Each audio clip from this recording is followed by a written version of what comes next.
tí n bá tún gbọ́ pé ẹnìkan nù yín sọ wípé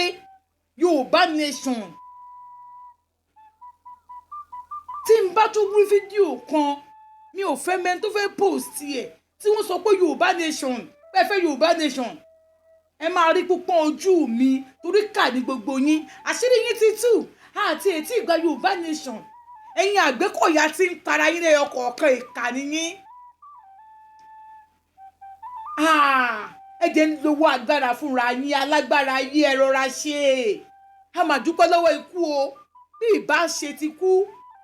Wọ́n mọ̀ pé gbogbo yín pátápátá bẹ́ẹ̀ orí èèyàn lè bá fi máa fọ́kọ mú. Bẹ́ẹ̀ ni bẹ́ẹ̀ bá pọ̀ ọmọ èèyàn tẹ́lẹ̀ tó dúró pé ìlẹ̀ pa torí pé ẹ lágbára ni, Ọlọ́run dẹ̀ fún ní lágbára ni. Àmọ́ náà fi ìkọ́kọ́ jù wá lọ tí wọ́n ń pè ní kú, bí ìbá ṣe bẹ́ẹ̀ ni. Mo màrà tó ní kálukú yín ò bá máa dà. Torí pé èèyàn tẹ̀yìn mọ́lẹ̀ ẹ jẹ́ gba ẹ̀mí ẹ̀. Ìwọ tó pè ní olórí àwọn Àgbẹ̀kọ̀yà níbẹ̀ yẹn, wọ́n dárúkọ ẹ síbẹ̀, yóò dé mú ìbọn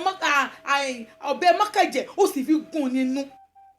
Bí mi ò rí ẹ̀yin náà gbọ́rọ̀ lẹ́nu ìyàwó ẹni tí nǹkan ṣẹlẹ̀ sí i, ẹ̀yin náà gbọ́rọ̀. Ó tọrọ bẹ̀rẹ̀ ó nà lẹ̀ báyìí ni mo ní ẹgbà mi ẹgbẹ́ yẹn àdúgbò ẹgbà mi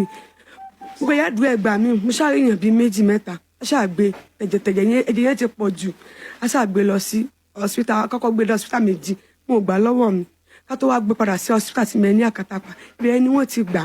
bá tí wọ́n gbà ẹ̀gbọ́n yẹn tó padà sí Ìdí Aró ó fẹ́ lọ rìpọ́ọ̀tù wọ́n bá Motiu àti Happy Mood tí ó ti lọ rìpọ́ọ̀tù pé àwọn kan ń bá àdúgbò jẹ́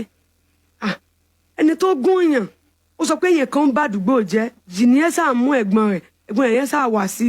hospital bí ó ṣe wá sọ bó ṣe ń bá aràn náà ní sọ pé Adéorí Òkè kí ni mo ṣe fún ọ tó ṣe mí báyìí kí ni tó ẹ̀mí fi bọ́ lára Saheed ìjọba tẹ̀mí fi bọ́ lára rẹ̀ ní sọ pé Adéorí Òkè kí ni mo ṣe fún ọ tó ṣe mí báyìí bàtà ọmọ agbọ́mọ sọ wípé Happy Mood ó na ọmọ ṣe ẹ̀ kó jalè Saheed wá lọ síbẹ̀ pé ìyá kò nídìí kí ẹ mọ̀ pa ìwọlé lórí ẹ fẹ́ kàn pé ọkọ rẹ̀ lórí fóun pé ìyàwó yín jalè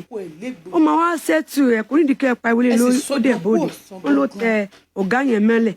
ọ̀gá ní sẹ́ẹ̀ rí náà ẹ má bínú mi mọ̀ pé mo tẹ̀ mọ́lẹ̀ ọ̀hún yẹn ti ń takora wọn àwọn méjèèjì ó fẹ́ jọ̀wọ́ mọ́ àwọn lọ́wọ́ ọmọ tí Happy Mood tó jẹ́ ọmọkùnrin òun mú gò ó lọ sọ mọ ọlẹ mọ ní orí nílẹ̀ tó lẹ mọ ní orí òun lé tó máa lé lọ òun lé lọ sọ́dọ̀ àwọn Adéorí Òkè gẹ́gẹ́ mi sọ fún mi ó dẹ̀ lẹ́lẹ́rìí Ọlọ́run lè lọ sọ́dọ̀ àwọn Adéorí Òkè àwọn ọmọ Adéorí Òkè sọ pé sọ́gbọ́n pé ọ̀gá ń bọ́ sọ̀rọ̀ ní sọ pé ọ̀gá bíbá wò ọmọ tí mo lé wà ní mo fẹ́ nà iná ìwúrọ̀ ọmọ yìí mi àti ìyá ìlàjọ́ ń fa ọ̀ ó dẹ̀ fọ́gò mọ́ mi lórí ẹ wo orí mi kẹ́ ẹ wẹ̀ jẹ̀ wọ́n ní àwọn ọmọ ìbá sọ pé sọ́gà àwọn náà ló ń bá sọ̀ báyẹn ní kàkìnìkan náà ọ̀gá gbogbo wa. Ẹ wo àfẹ́ Yorùbá nation mọ́ wọn Nàìjíríà gan-an ló ti dáa jù torí pé nígbà míì tí ọmọ ìyá rẹ tó jẹ́ Yorùbá bá ń fìyà jẹ Ìgbò tó jẹ́ ọmọ ìlú bòmí ó sì gbà nígbà míì tí Ìgbò bá ń fìyà jẹ Ìgbò àwa Yorùbá tá a jẹ́ ọmọ bòmí á sì gbà á táwùsá bá ń fìyà jẹ Yorùbá ìran Yorùbá mélòó ni ó dìde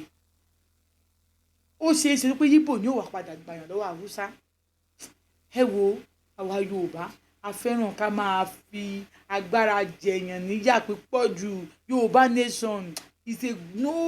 no for me.